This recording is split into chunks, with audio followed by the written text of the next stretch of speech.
contents of the Gita summarized and on text number 26.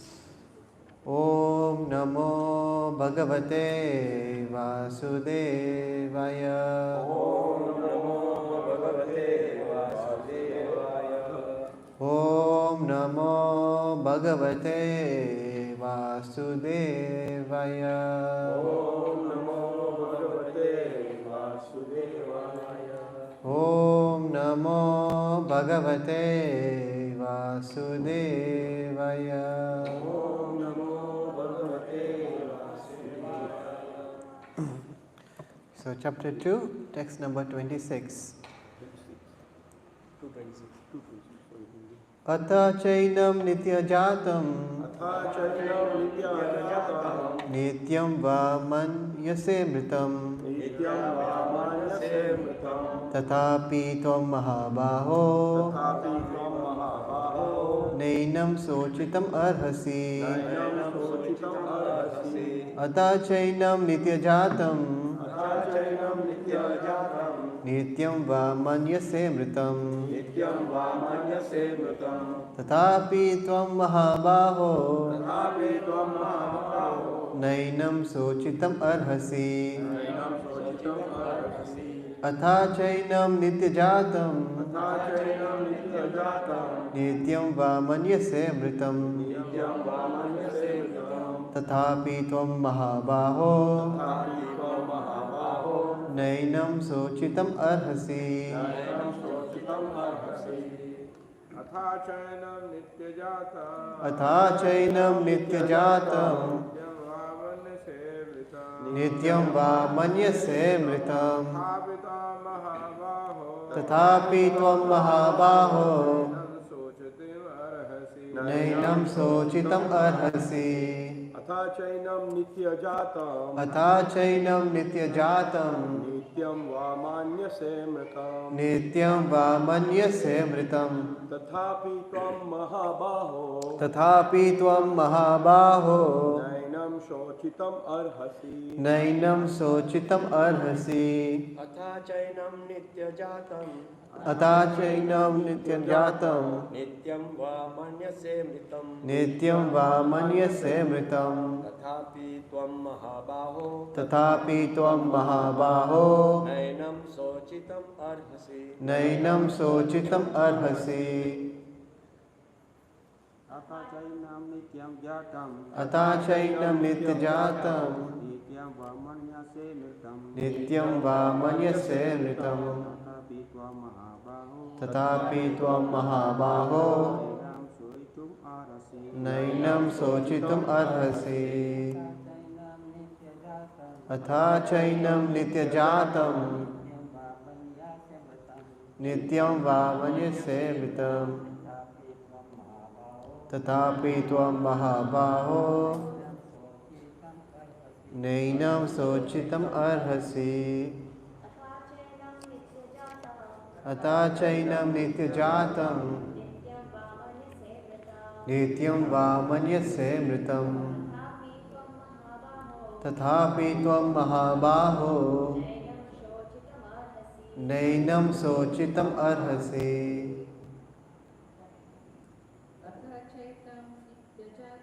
Atha chainam nitya jatam nityam va manyase mritam tathapi tvam mahabaho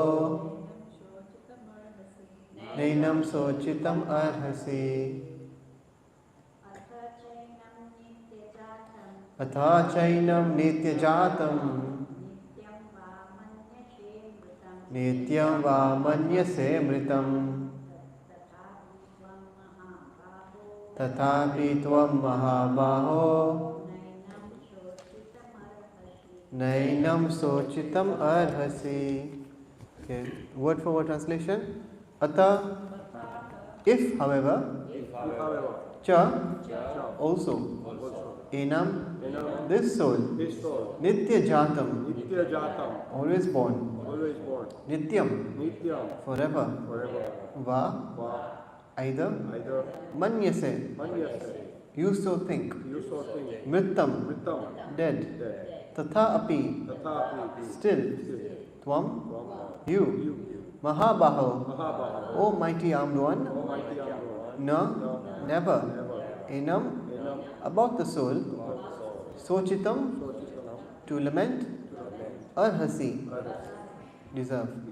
Translation and purport by His Divine Grace A.C. Bhaktivedanta Swami Prabhupada, Srila Prabhupada ki Jai. Translation. If, however, you think that the soul or the symptoms of life will always be born and die forever, you still have no reason to lament, O mighty armed. Repeat after me. If, however, you think that the soul or the symptoms of life will always be born and die forever, you still have no reason to lament, O mighty armed. Purport. There is always a class of philosophers almost akin to the Buddhists who do not believe in the separate existence of the soul beyond the body. When Lord Krishna spoke the Bhagavad Gita, it appears that such philosophers existed and they were known as Lokayatikas and Vaibhashikas. Such philosophers maintain that life symptoms take place at a certain mature condition of material combination. The modern material scientists and materialist philosophers also think similarly. According to them, the body is a combination of physical elements, and at a certain stage, the life symptoms develop by interaction of the physical and chemical elements. The science of anthropology is based on this philosophy. Currently, many pseudo-religions, now becoming fashionable in America, are also adhering to this philosophy, as are the nihilistic, non-devotional Buddhist sects. Even if Arjuna did not believe in the existence of the soul, as in the Vaibhashika philosophy, there would still have been no cause for lamentation. No one laments the loss of a certain bulk of chemicals and stops discharging his prescribed duty. On the other hand, in modern science and scientific warfare, so many tons of chemicals are wasted for achieving victory over the enemy. According to the Vaibhashika philosophy, the so-called soul or Atma vanishes along with the deterioration of the body.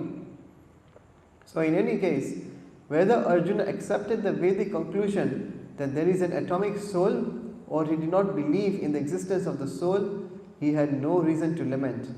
According to this theory, since there are so many living entities generating out of matter every moment and so many of them are being vanquished every moment, there is no need to grieve for such incidents.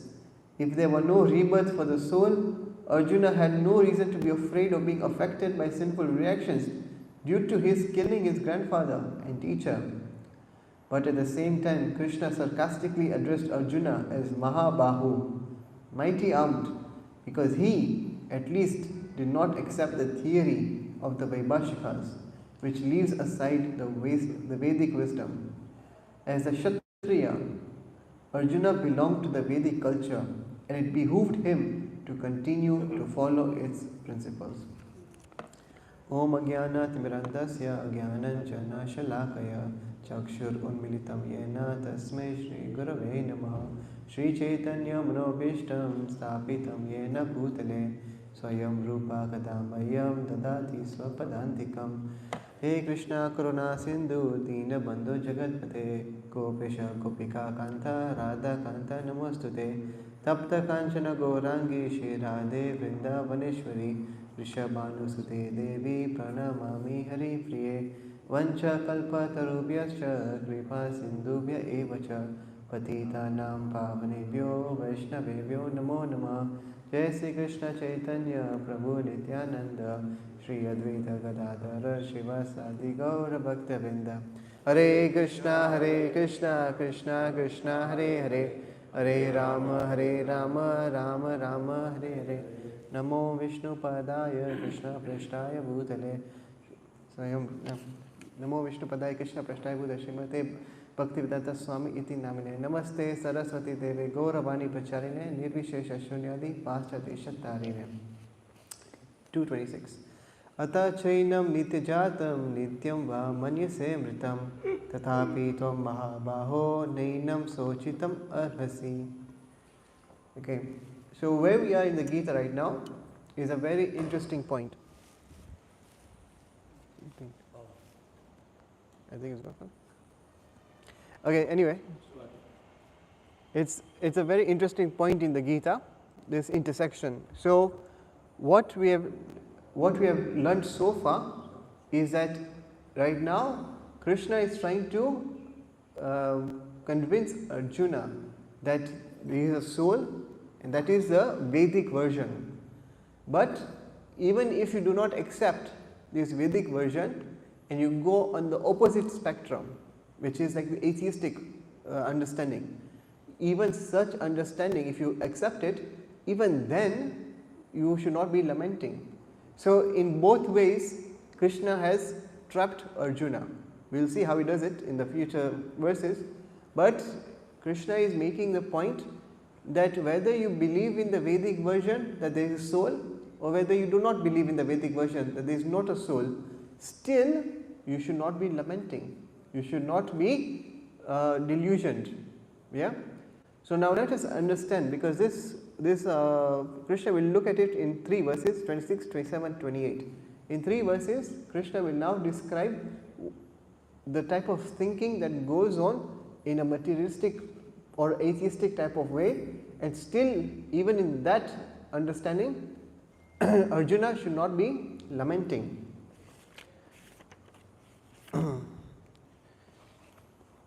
So in until 2.25 the understanding of the soul has been given, and if you look in the previous purport, in the purport of 2.25, Prabhupada writes a very nice simple sentence, and I want us to meditate on the sentence. Okay, the sentence is this: the soul is consciousness and conscious. Is there, it's in the last purport. So what does this mean? So if we reject the soul, that means that where does the two elements, conscious and consciousness, where then do you put it in?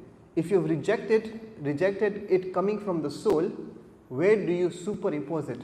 Because all of us here are very much understanding this fact that we are all conscious and we all have consciousness. This is a realized fact for everyone. Even the most dumb-witted person knows the fact that he is conscious and that he has consciousness. So this is a realized fact for everybody. It's a universal principle. So you cannot say that, you know, if you reject the soul, that means you can also reject the concept of consciousness and conscious being, because that we already have experience of. Whether or not we know the knowledge of the soul or not, we at least have to accept the fact that we are conscious beings and that we also have consciousness. So if it's not coming from the soul, if we reject that knowledge that the soul is a source of consciousness and conscious being, then where do we impose this thing on? The only alternative is to put it on matter, and this is what the materialistic worldview is all about.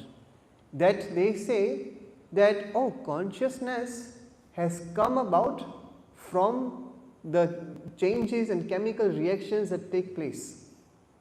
Okay, so that is the philosophy of the atheistic class of people, and Prabhupada writes in the purport that such viewpoints were also present at the time when Krishna was there, but it was not very prominent.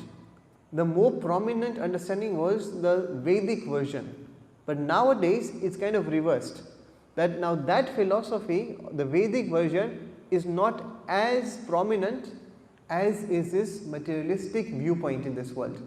Okay, so this verse actually is very, very crucial for us in this day and age to understand. Let us understand this materialistic viewpoint very, very clearly, because that will help us to understand what is actually wrong with it and why the Vedic version is a right version. So, what in essence is materialistic viewpoint? A materialistic viewpoint in its most simplest terms means that all that matters, all that exists is matter itself. There is no existence apart from matter. That is materialism in its shortest definition. So where does this consciousness come from? Where the question then arises is, if matter is all that exists, how did consciousness come about? So they say that consciousness, it arises as a byproduct of material processes. It has no independent source or reality, meaning that consciousness is a byproduct. It does not exist as a separate thing. It is just a combination of material processes and transformations. It emerges from the neural activity and from the brain. Like when the brain starts its neural activity and electrochemical processes, that is what causes consciousness to arise. Okay? So this is the main difference, that they don't believe that consciousness is coming from a soul, because they have rejected that possibility. So they have to say something from where it comes, because we all have experience of it. So if consciousness is always born and dead, and this is what it means, nitya jatam and nitya mrityam, that consciousness is always created by like material processes, and is also dead when that material processes ceases to exist. So under certain conditions you get the symptoms of life, which is consciousness. That is why in the translation you see Prabhupada has written it in brackets, or the symptoms of life, because in this particular verse there is no concept of the soul. We are talking about a worldview where there is no soul, but there is still the symptoms of life. So in this case Prabhupada says that if consciousness is always born and is always dead, then it possesses three problems. Yeah, if you always think that. The first is that if you say that consciousness can be created by material transformations, all the materials are available. Why can't you do it? All the materials are available at your disposal. Why can't you create life in the lab? You know, why can't you do that? Why can't you even make one leaf of grass in the lab? That's how Prabhupada used to counteract on this point to the scientists. They say that life has come from matter. No, but Prabhupada said no, life comes from life. It doesn't come from matter. So first of all, there is no demonstration available by the scientists of how unconscious matter can give rise to conscious matter. Yeah? And forget about demonstration. There is no even theoretical explanation. If this theory, Prabhupada says that what is complete science? Complete science is if you have the theory, if you can observe and explain, then you must be able to reproduce. So if you can reproduce it, then that theory becomes valid. But right now we cannot do that. You got all the chemicals available. You're theorizing that life is coming up from a combination of materials. Then prove it. Then prove it in the scientific labs.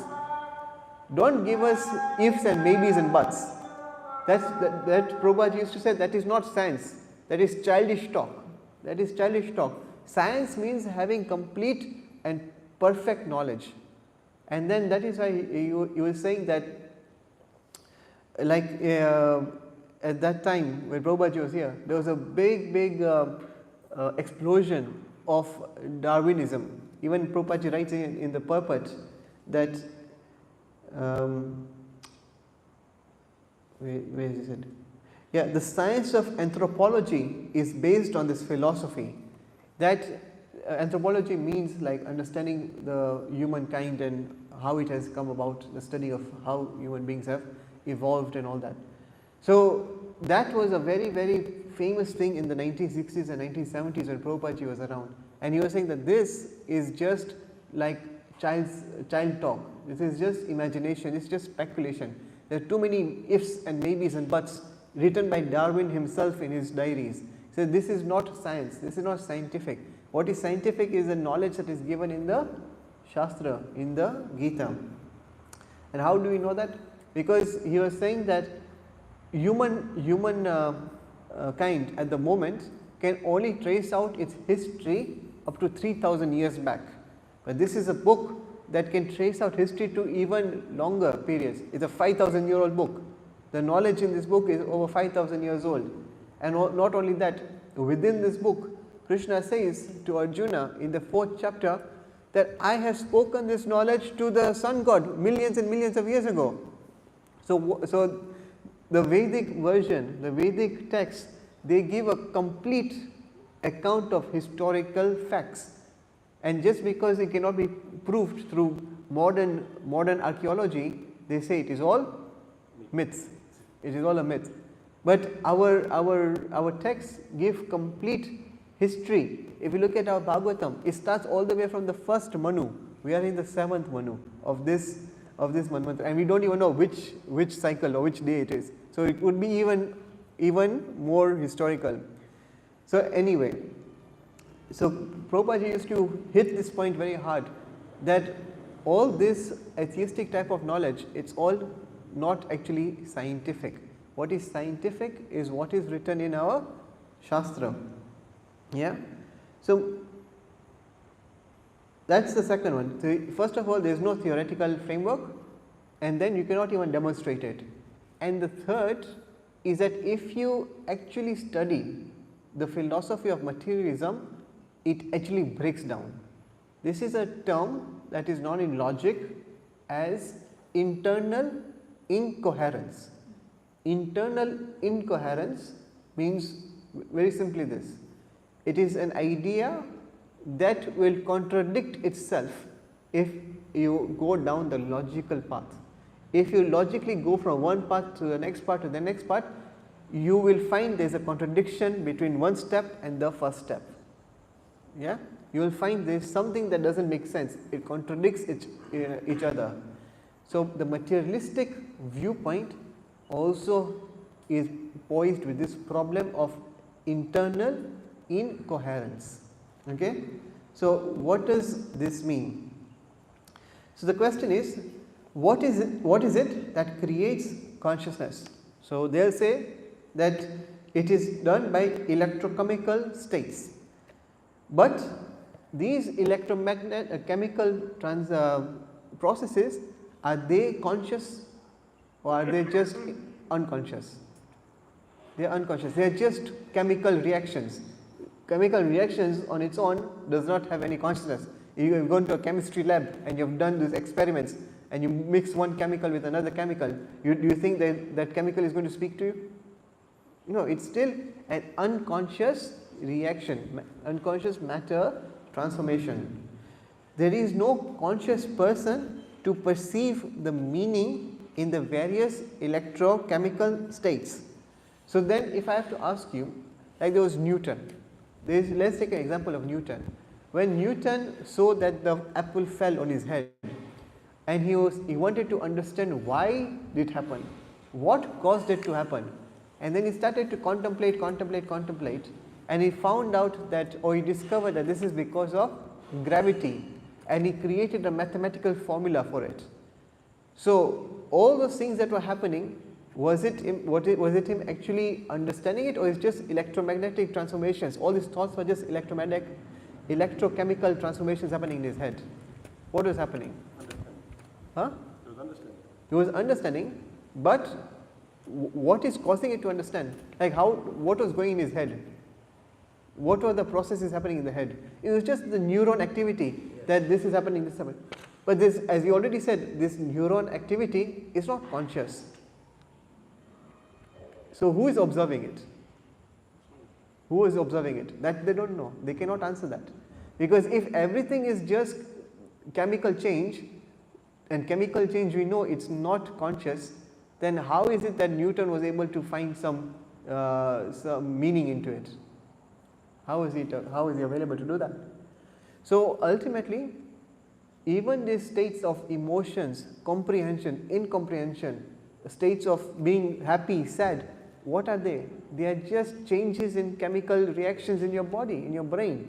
They are not conscious. So how are they getting all these emotions in it? How are you able to experience those emotions? Because it is unconscious. Unconscious things cannot experience anything. If I hit the table is not going to cry because it is unconscious. So where did this concept of conscious being even come from? So they might be able to say that, oh, consciousness has come from certain chemical reactions, but still, as we said, the first line, what I told you to meditate on, the soul is both conscious and consciousness. So they might be able to explain consciousness, but the question is, where is the conscious being? Where are you fitting the conscious being? There is no place in the materialistic understanding for a conscious being to be there, right? So all these emotions like grief, happiness, sadness, anger, according to the materialistic viewpoint, they are all just transformations of chemical reactions. They of themselves are not conscious. So where is this understanding of a conscious being coming from? So it breaks down at this point. So a person, he says he accepts materialism, but materialism itself denies the fact that this person exists, because there is no question of there being a conscious person to make an inference that he is able to understand. So again, if there is no person who is able to understand, how are you able to even present the argument that there is materialism? So it does not make a link. A person is there who proposes that materialism exists, but materialism on its own basically says that there is no conscious observer. There is nobody who is there to make sense of anything. If there is no one there, then how can this one person start to implying that there is something called as materialism? So it does not link. It breaks down. So this is why in modern science, this is now considered to be known as the hard problem of consciousness. It's a very big thing in the scientific circles. Many people are stumped with this hard problem of consciousness, and the reason why it's become a very big thing recently is because of advances in a scientific field known as quantum physics. Because what had happened is, physics in the past was working on a very traditional physical model, but as physics and all science improved and advanced into going into the atomic world, then they found out that the rules and laws of physics that work in the traditional physical world fail in the quantum space. They fail in the atomic level, and so they realized that no, we have to bring out a new set of rules and laws, which actually, if you remove it from that field, it makes no sense. But if you are in that field, it makes complete sense. So people started to think that if within the field of physics we can have two sets of laws and each of them working well in their respective boundaries, that means that we are thinking that the whole world is it follows one set of rules. But because of this advancement, there was a bit more understanding that actually there could be parallel realities that exist in nature. We are just not aware of it. So science is now getting much more mature into understanding the fact that there could be parallel realities, but this is not enough, because they are still going to be limited by materialistic understanding until and unless you come to the spiritual understanding, and understanding that the spiritual reality is the essence of material reality. It is the basis upon which material reality is created. Then until you understand that, then you will not be able to understand reality as it is. And that is why Krishna is basically telling Arjuna that you are Mahabaho, you are a Aryan, you are a person who follows the Vedic version. You are talking as if you are bewildered, and who are bewildered is the atheistic kind of people.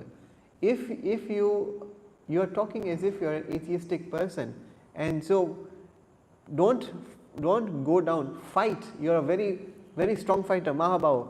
You fight this this weakness of understanding, of ignorance of the Vedic version. Fight it, because it does not suit you. You are a Kshatriya, you follow the Vedic wisdom. Okay.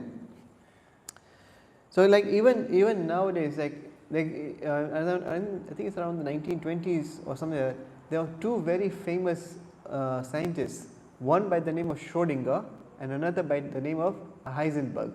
These two scientists, they even made quotes that the basis of our material understanding fails at this quantum level, so there must be something greater that we are missing. So Schrödinger written a book called The Paradox of Materialism, where these are like now scientific people who are rigorously trained in the materialistic way of thinking. They are also finding that the materialistic way of life is a very limited understanding of reality, and that is already been known in the Shastra for how many years? Since time immemorial, this knowledge has been there, given to us. This just goes to show that there is no need for further research. The research that has been already done, this is perfect knowledge. We just have to have that little faith to accept it and to understand it and scientifically apply it in our life. I am not talking that we take this on blind faith. No, you take it, you understand it, you apply it, you see it, what it says, that what's the next step. Like if you go to say you're driving on the road, and then there are signboards on the road that tell you that okay, at 5 miles ahead you have to turn right to go to this destination. You would be thinking, how can I trust the signboard? How can, like, who's there to see that after 5 miles there will be a turning to go left?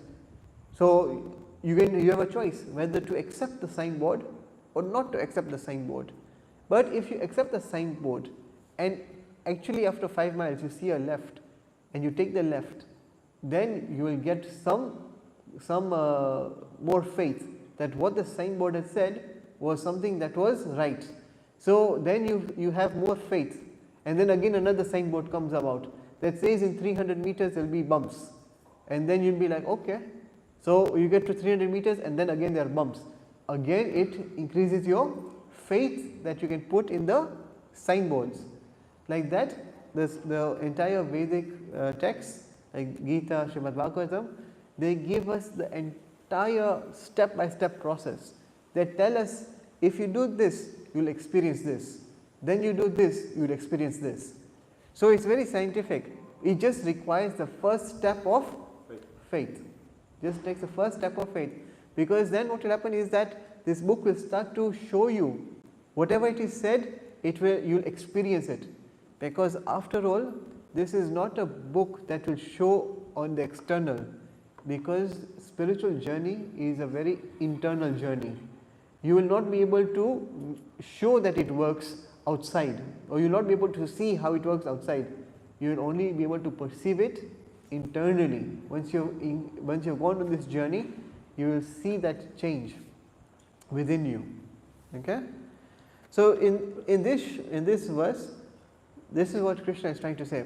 Actually, the real examples will come in the future verses, but in essence, Krishna is saying that even if you think that consciousness is created and destroyed at every single moment, like that is happening every time. At every moment, so many living entities will be created, and so many living entities will be destroyed. Like, but who laments for that? For example, Prabhupada raises example that in the ocean there are so many bubbles that come onto the surface, and so many bubbles will burst. So, do you lament for that? No, it's just a way of life. At every moment there will be so many created, so many died. That is just a way of life. No one laments for that. So, even if you believe in this sort of philosophy, chemicals will keep on coming and going. So, why we don't lament for that in that sense. So, why are you lamenting now? Right? Why are you lamenting now? So, this is the essence of what Krishna is trying to say, and we will see it more clearly in the next 2 verses. Okay? Anyone has any questions, any comments? Yes, Prabhu. What is the difference between consciousness and conscious? Okay, so conscious person is a person who is able to observe. Yeah, he is a observer. He is the one who is feeling it. And how is he feeling it? He is feeling it through the consciousness. Okay. Now, for example, this table again does not have a conscious being. There is no soul, right? So, the effect of the soul is seen in 2 places. One is that it is conscious, and 2 that it is exhibiting consciousness. Okay, this body is not a conscious being. As I said yesterday, if I cut off my hand, right? If I cut off my hand, the part that is cut off and is on the floor, when I first cut it, I felt it. I felt that that pain. But now that this hand is now detached from the source of consciousness, any subsequent cutting of that already cut hand, it will have no effect. It will have no effect, because now it is not having the quality of consciousness, because it is not connected to the person who is conscious. So, that is the difference. So, it's not exactly a difference, it is just an extension, that first of all the soul is a conscious being who is able to is a subject who can observe, who can feel, who can understand, and that understanding happens through consciousness. Okay? So, if the material science says that okay, we can explain consciousness comes from matter, but matter itself is unconscious, how are you still going to be able to observe? Where does this link come from? That is why Prabhupada made it very clear that the soul has 2 aspects. It is it is actually the conscious being that sees it through consciousness. But if materialism can only describe that consciousness comes from here, still the second part of the argument is still hanging. It's still hanging. What are you going to do about this? Because matter by far and large does not have consciousness, and that is a known fact. So, where does this conscious observer come from? Who is doing the observing? If you are saying the brain is doing it, but the brain is just doing material changes. When material changes, matter itself is unconscious. So, who is doing it? Who is doing? Huh? But in this thing, they are saying that the soul is there is no concept of the soul. If there is no concept of the soul, where is the concept of consciousness should say, okay, I can understand it here, but it's not full understanding. It's not, because consciousness, it is shown through the body. Yes, yeah. It's because we have a soul. This body is alive. This body is conscious, and it also has consciousness in it. Yes. Otherwise, what? Huh? It's like a table. Yeah. And even then, there are so many levels of consciousness. Like there is at the most gross level, when you are in a waking state, then there is a bit dreaming state, and then there is complete deep sleep state. So even when a person is sleeping, sometimes you will see that that person, even if you touch it, he will not understand that I am being touched. I am being touched, because his consciousness has come down all the way down to the deepest level. So it is not even registering any touches on its body. But if somebody slaps, then automatically that goes all the way down, and that gets disturbed when it comes back up to the bodily level consciousness. So again, this is more specifics. This is there in the Bhagavatam 11 canto. There is a very nice description about the waking, the dreaming and the sleeping. Waking state, dreaming state and the deep sleep state of consciousness. Yeah. Okay. Granth Raj Srimad Bhagavad Gita ki jai, Srila Prabhupada ki jai.